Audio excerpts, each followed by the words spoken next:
కుంభకర్ణులా నిద్రపోయారా? ఈ రోజు ఎలక్షన్లు వచ్చాయి కాబట్టి కేవలం ఆ ఎలక్షన్ల కోసమని కుంభకర్ణుడు నిద్రలేసినట్టు ఇప్పుడు మీరు నిద్రలేసి హడావిడిగా 6,000తో డిఎస్సి, ఒక దగా డిఎస్సి. అసలు 23,000 ఉద్యోగాలు ఖాళీగా ఉన్నాయి అన్నారు మీరు. 23,000 ఉద్యోగాలు మీరు ముఖ్యమంత్రి అయ్యే నాటికి ఖాళీగా ఉంటే ఈ రోజు ఆ ఉద్యోగాలు కొత్త ఖాళీలతో పాటు రిటైర్మెంట్ తో పాటు అవసరాలతో పాటు పెరిగి కనీసం 30,000 ఉద్యోగాలు భర్తీ చేయాలి. 30,000 ఉద్యోగాలతో ఎంత ఘనంగా ఒక మెగా డిఎస్సి వేసుండొచ్చు మీరు. కానీ ఒక మెగా డిఎస్సి వేయకపోగా మీరు మాట ఇచ్చి కూడా మాట తప్పుతూ మెగా డిఎస్సి కాదు అని ఒక దగా డిఎస్సి 6,000 ఉద్యోగాలతో ఇచ్చారు. మరి మిమ్మల్ని ఏమనుకోవాలి? ఇది దగా చేయడం కాదా? మీరు దగా ముఖ్యమంత్రి కాదా? అది కూడా ఎలా వేశారు? ఇన్ని సంవత్సరాలు నిద్రపోతూ, ఇన్ని సంవత్సరాలు కుంభకర్ణుల్లా నిద్రపోతూ, ఇన్ని సంవత్సరాలు గుడ్డి గుర్రాలకు పళ్ళు దొమ్ముతూ ఈ రోజు ఇప్పుడు ఎలక్షన్లు వచ్చాయి కాబట్టి హడావిడిగా ఇప్పుడు 6,000 ఉద్యోగాలకు నోటిఫికేషన్లు ఇచ్చారు. కేవలం 30 రోజులే ఉంది. నిన్న ఒక బిడ్డతో మాట్లాడారు, డిఎస్సి ఉంది కదా మరి ఎట్లా ప్రిపేర్ అవుతున్నారు అని. ఆ అబ్బాయి చెప్పిన మాట, అక్క డిఎస్సికి మేము కనీసం 150 పుస్తకాలు చదవాలి, మాకు గడువు ఉన్నది ఈ రోజు నుంచి 26 రోజులు మాత్రమే. అంటే ప్రతిరోజు ఒక 5-6 పుస్తకాలన్నా చదవాలి. ఉట్టి చదవడం కాదు, టైంపాస్ కు చదవడం కాదు, చదివి అవి బుర్రకు ఎక్కించుకోవాలి, మగప్ చేయాల్సి ఉంటది. ఇవన్నీ ఎట్లా చేస్తాం మేము?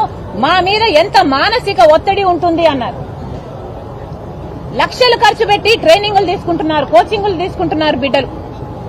హఠాత్తుగా 26 రోజులు 30 రోజుల కింద మీరు పరీక్షలు అని అనౌన్స్ చేస్తే వాళ్ళందరూ ఏం కావాలి? ఎంతమంది ప్రిపేర్ అవ్వగలరు, ఎంతమంది ప్రిపేర్ అవ్వలేరు, ఎంతమంది రాసి కూడా అప్లై చేసి కూడా ఫెయిల్ అవ్వాల్సిన పరిస్థితి ఎంతమందికి ఉంటుంది?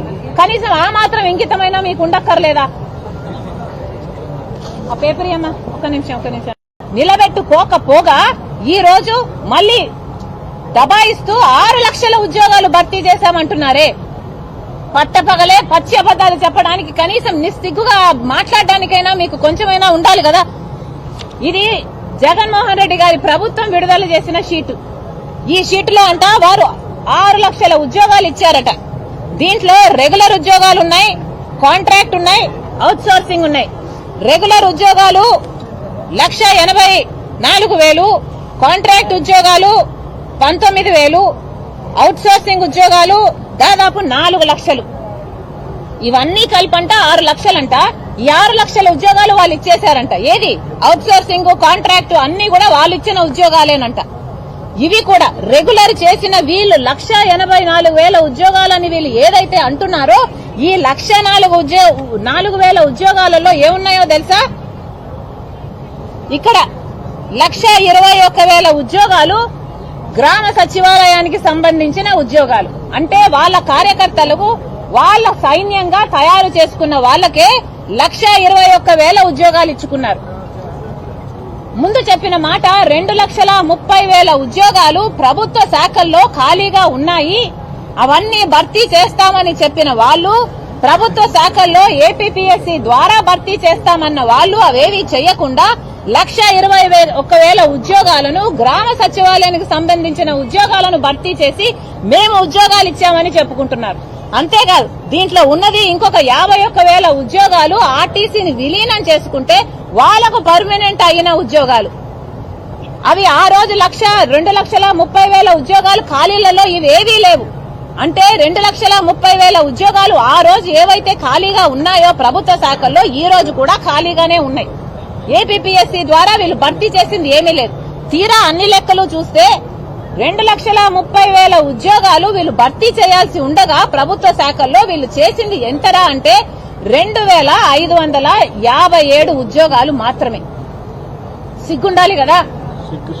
2,30,000 ఉద్యోగాలు ఏపీపీఎస్సీ ద్వారా మీరు ప్రభుత్వ శాఖల్లో భర్తీ చేస్తామని చెప్పి మీ సైన్యం తయారు చేసుకోవడానికి 1,20,000 ఉద్యోగాలు, ఆర్టీసీని విలీనం చేసుకుని 51,000 ఉద్యోగాలు, అలా తీసుకున్న 1,85,000 ఉద్యోగాలు మీరు భర్తీ చేస్తే అవి కాదు అనుకుంటూ అవుట్ సోర్సింగ్, కాంట్రాక్ట్ అన్ని కలుపుకొని మీరు 6 లక్షల ఉద్యోగాలు ఇచ్చుకుంటున్నామని డబ్బా కొట్టుకోవడానికి కొంచెమన్నా సిగ్గుండాలి కదా అని అడుగుతున్నాం. రాజశేఖర రెడ్డి గారు ఎలా పరిపాలన చేశాడు?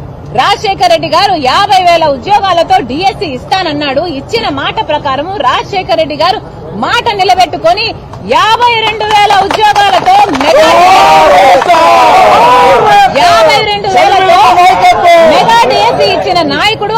రాజశేఖర రెడ్డి గారు, అది వైఎస్ఆర్ మార్క్. మరి జగనన్న గారు 2,30,000 ఉద్యోగాలు ఖాళీగా ఉన్నాయని చెప్తూనే 2,30,000 ఉద్యోగాలను మర్చిపోయి 23,000 ఉద్యోగాలు మెగా డిఎస్సీ వేస్తానని చెప్పి 6,000 ఉద్యోగాలతో దగా డిఎస్సీ, 23,000తో చెప్పి తన నోటితో తను ఒప్పుకొని 6,000 ఉద్యోగాలతో దగా డిఎస్సీ వేశారు. ఇది జగన్మోహన్ రెడ్డి గారి మార్క్. దీనికి దానికి ఎంత తేడా ఉంది, ఎంత వ్యత్యాసం ఉంది? అసలు రాజశేఖర రెడ్డి గారి మార్కు ఈ మెగా డిఎస్సీ అయితే జగన్మోహన్ రెడ్డి గారి మార్కు దగా డిఎస్సీ. ఇది వాస్తవం అవునో కాదో వైసీపీ నాయకులే చెప్పాలి. అసలు 23,000 ఉద్యోగాలతో మెగా డిఎస్సీ అని చెప్పి అధికారంలోకి వచ్చారు మీరు. 23,000 ఉద్యోగాలు అప్పుడే ఉన్నాయి చంద్రబాబు గారు ముఖ్యమంత్రిగా ఉన్నప్పుడు. మరి మీరు 7,000 ఎందుకు వేస్తున్నారు, సిగ్గులేదా అని మీరు అన్నాక ఈ రోజు మీరు 6,000తో దగా డిఎస్సీ వేస్తున్నారు అంటే చంద్రబాబు గారే మేలు కదా మీకంటే. 23,000 ఉద్యోగాలు ఖాళీగా ఉన్నప్పుడు ఆయన 7,900 ఉద్యోగాలు భర్తీ చేశాడు. 23,000 ఉద్యోగాలకు పైగా ఇప్పుడు 30,000 ఉద్యోగాలు ఖాళీగా ఉంటే మీరిస్తున్నదన్నీ 6,100. మరి మీరు చంద్రబాబు కంటే ఘోరం కదా అని మిమ్మల్ని మీరే నిరూపించుకుంటున్నట్టే కదా. ఎన్ని మాటలు చెప్పారు, మాట తప్పము మడమ తిప్పము అన్న వాళ్ళు ఈ రోజు మాటను మడత పెట్టారు. నీటి మీద రాతలైపోయాయి మీ మాటలన్నీ. ఇదేనా రాజశేఖర రెడ్డి గారి వారసత్వం అంటే? ఆలోచన చేయాల్సిన పని ఉంది, ఆలోచన చేయాల్సిన అవసరం ఉంది, ప్రజలకు సమాధానం చెప్పాల్సిన అవసరం కూడా ఉంది. ఎన్ని మాటలు చెప్తున్నారు కదా, నవరత్నాలు అంటున్నారు, జాతి రత్నాలు అంటున్నారు, పెద్ద పెద్ద మాటలు చెప్తున్నారు జగన్మోహన్ రెడ్డి గారు, సకల శాఖ మంత్రులు అందరూ కూడా. మరి ఇప్పుడు ప్రజలకు ఏం సమాధానం చెప్తారో చెప్పండి. 2,30,000 ఉద్యోగాలు ప్రభుత్వ శాఖల్లో ఖాళీగా ఉన్నాయి. మరి మీరు ఎన్ని భర్తీ చేశారు? వైట్ పేపర్ స్టేట్మెంట్ విడుదల చేయండి. ఆ రోజు మీరు ముఖ్యమంత్రి అయ్యే రోజున 2,30,000 ఉద్యోగాలు ప్రభుత్వ శాఖల్లో ఖాళీగా ఉన్నాయి. ఆ శాఖలకు సంబంధించి మీరు ఎన్ని భర్తీ చేశారో వైట్ పేపర్ విడుదల చేయాల్సిన అవసరం ఉంది. 23,000 ఉద్యోగాలు ఖాళీగా ఉన్నాయని మీరు చెప్తే మెగా డిఎస్సీ వేస్తామని మీరు చెప్పిన వాళ్ళు ఈ రోజు 6,000 ఎందుకు వేశారో ఆంధ్ర రాష్ట్ర బిడ్డలకు, యువతకు మీరు సమాధానం చెప్పాల్సిన అవసరం ఉంది. అవేమీ చేయకుండా ఊరికే విమర్శించడమే పనిగా పెట్టుకుని, జర్నలిస్టులను కొట్టడమే పనిగా పెట్టుకుని, ప్రతిపక్షాలను ఆందోళన కూడా చేయకుండా మీరు ఇంతగా నియంత్రిస్తున్నారంటే మీరు భయపడుతున్నారు అన్న వాస్తవం మీ చేష్టలలో స్పష్టంగా కనిపిస్తుంది. మళ్ళీ కాంగ్రెస్ పార్టీ డిమాండ్ చేస్తుంది, వెంటనే మీరు ఏదైతే చెప్పారో మెగా డిఎస్సీ 23,000 ఉద్యోగాలే కాదు, 23,000 ఉద్యోగాలతో సహా ఏదైతే ఇప్పుడు కొత్త ఖాళీలైతేనేమి, రిటైర్మెంట్ తీసుకున్న వాళ్ళైతేనేమి కనీసం 30,000 ఉద్యోగాలు ఈ రోజు ఖాళీగా ఉంటాయి. అవన్నీ కూడా మెగా డిఎస్సీ విడుదల చేయాలని, ఈ దగా డిఎస్సీ ఆంధ్ర రాష్ట్ర బిడ్డలకు వద్దని మేము కాంగ్రెస్ పార్టీ డిమాండ్ చేస్తుంది. అంతేకాదు 2,30,000 ఉద్యోగాలు వివిధ ప్రభుత్వ శాఖలలో ఖాళీగా ఉన్నాయి. ఏపీపీఎస్సీ ద్వారా మేము విడుదల చేస్తాము అని మీరు చెప్పారు. వాటిని కూడా వెంటనే నోటిఫికేషన్లు ఇవ్వాలని కాంగ్రెస్ పార్టీ డిమాండ్ చేస్తుంది. అంతేకాదు జాబ్ క్యాలెండర్ కూడా మీరు విడుదల చేయండి. మీకు ఇప్పుడు ఇంకా టెన్యూర్ ఉంది, మీరు జాబ్ క్యాలెండర్ విడుదల చేయండి. అవతల వచ్చిన ప్రభుత్వం అమలు చేస్తుందా చేయదా అది మీ బాధ్యత కాదు, మీ మీద లేదు.